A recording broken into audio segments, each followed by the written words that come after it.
So Gavin, why are you here for the World Economic Forum in Davos? I've been coming the last 5 years and mostly talking about environment and sustainable cities and innovative cities and cities that are the cities of the future. And I think San Francisco, of course, has been a city with a proud past, but I think a most exciting future.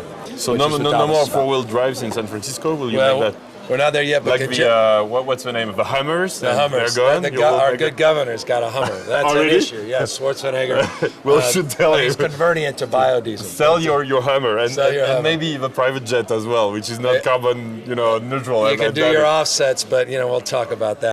As you know, as we were talking about various agencies, cities, municipalities grappling with this very same question about mandating vaccine. Earlier this month, you're probably aware, the Military Times reported that the Pentagon is waiting for a full FDA approval before requiring the shot for service members. Why not wait until the FDA gives the vaccines full approval before you mandate it in your state for your workers? We don't want to go back to where we were this fall. We don't want to wait till we're overwhelmed in our ICUs. We don't want to wait till thousands and thousands of more Californians die of a virus where they simply could save their lives by getting a simple vaccine shot. You got 25%. You noted 75% of Californians have received at least one dose, but 25% of people are choosing to live with this virus. You can't choose to drive drunk. You put your life at risk, you put other lives at risk. At the end of the day, we've got to be a little bit more assertive to help people get this disease behind us, to help society ultimately end this pandemic. At the end of the day, this is the remarkable thing. We have the one thing the rest of the world's desperate for, and that's ubiquity and abundance and access of a life-saving drug. We can end this pandemic in a matter of weeks and months. It's a question of choice. It's a question of decision, and we want to encourage that, and we certainly believe in, leading by example as state employees, as the largest employer in California. It's time. The second part of what you announced today was that if you don't get vaccinated, you have to be subject to weekly COVID testing. And as you're probably aware, with Delta variants being hyper contagious, recent studies show that it may not be enough to test just weekly. Do you think weekly testing for unvaccinated people will be enough to mitigate the spread? Or are you concerned that there is a gap time here between those that remain unvaccinated, not sufficiently being tested frequently enough to catch those that may actually have the Delta variant or other incoming variants?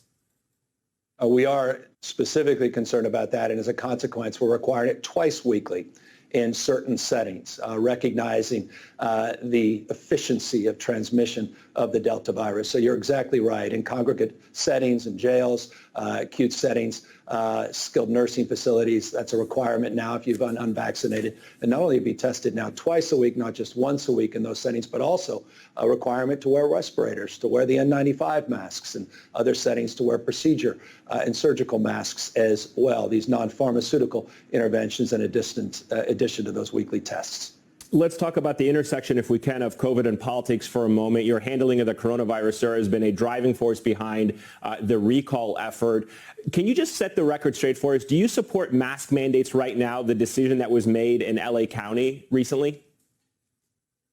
Yeah, we support localism. We support what's happening in not only LA County and Pasadena, but also throughout Northern California and the Bay Area. Well over half the state's population, particularly in the most densely populated parts of the state, are under some form of either a mandate or recommendation for face covering. But our focus here today is on the 25% of people that haven't been vaccinated. We can end this disease and we can move beyond mask wearing. We can move beyond the stress and the rancor around in-person instruction for our kids, or concern around lockdowns and social distancing once and for all by getting people vaccinated that are eligible to be vaccinated. And that's our primary focus. And we continue to encourage those local decisions for those non-pharmaceutical interventions like face coverings. And what do you attribute those 25% that have remained unvaccinated? What do you attribute that to in your state? Well, overwhelming majority of misinformation by right-wing pundits, period, full stop. Time to be a little bit more specific. The Ron Johnsons of the world, the Marjorie Taylor Greens of the world, the Tucker Carlsons of the world. I watch them. I listen. I pay attention. They're misinforming people. They're literally putting people's lives at risk. People are dying because of the misinformation, either knowingly or unknowingly. Regardless, time to call it out. Draw these lines. The overwhelming majority of people. And there's good people that, look, I recognize have real hesitancy and real concerns, and we're working in California, leading the way in terms of addressing those issues and getting family doctors and providers to address those anxieties and concern. But let's call it out. There's been a right-wing talking point here, and it's overwhelmingly coming from certain networks, and it's having an impact on getting this disease behind us. Now it's impacting our economy. It's impacting not just our public health. It's impacting our ability to get our kids into schools. So enough, and including, by the way, the folks that are behind this damn recall in California. These are the exact same people describing mask covering to the equivalency of the Holocaust. It's the same folks. And so, look, you're right. Those things are connected, at least in this state, but more importantly, we're connected as a country by this misinformation, and we've got to call it out. Governor, why is it okay for you to take money from a felon? And you know that the way you frame that is going to lead me to ask you to flesh Your that office out. is aware of my question. I've tried to schedule time to talk with you about this. I don't know what you're PG&E was convicted of 6 federal felonies in 2016. After that, you took more than $200,000 to help get elected. How should people trust you to be running the show to come up with the solutions? I wish you luck with whatever you're working on, but that's a strange question. So. Well, I know it's a strange question. It's a strange time, but there's a convicted federal felon making campaign donations in this state to our duly elected leaders, including the speaker, who took almost $9,000. Okay. Yeah, look, we're trying to focus on the It's a serious question. You don't think people want an answer to that? It might make. We are focusing very, very collaboratively on addressing the issue of not only one IOU that went bankrupt, but the prospects of 2 IOUs going bankrupt. The prospect that 2 in Southern California will have a downgrade in their bond rating. Well aware of the issue. Is it okay for you to take the money from them with the felony conviction? They're still serving their sentence, for crying out loud. We have additional questions. Governor, I've got a policy question about the wildfire. You're not going to answer. You're not going to answer the question. I don't know what more I can say that will. You can say whether you agree it was okay to take money from a felon, and will you give it back? We have additional questions. I know you have additional questions. All right. Gavin Newsom is catching some heat for attending a birthday party at this famed Napa Valley restaurant, a type of gathering his own administration has warned against. As KPIX5's Wilson Walker explains, some say the governor just is not practicing what he preaches. Wilson?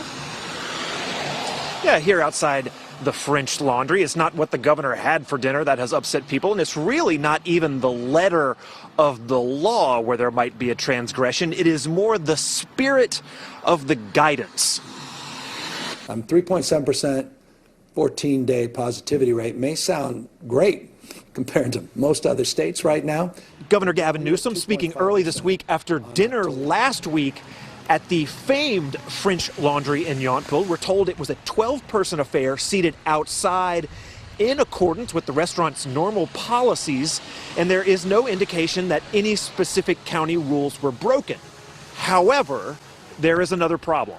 And we're starting to see people, again, take down their guard, take off their masks, begin to mix outside their households. In that respect, the governor certainly violated the spirit of the state's guidance on gatherings, as the dinner party did include multiple households, like the French Laundry cuisine grown in the field across the street from the restaurant. Claims of hypocrisy immediately went sprouting online. I definitely think our leaders of the state and of the country need to set a good example. So is it setting a good example to do exactly what you're telling the rest of us not to do? No. Oftentimes, unless there's a stick, there's only carrots, people aren't going to change behavior. And I hate to admit that, but there's just some folks that will continue to do what they've done until there's a sanction, until there's a real reason to stop.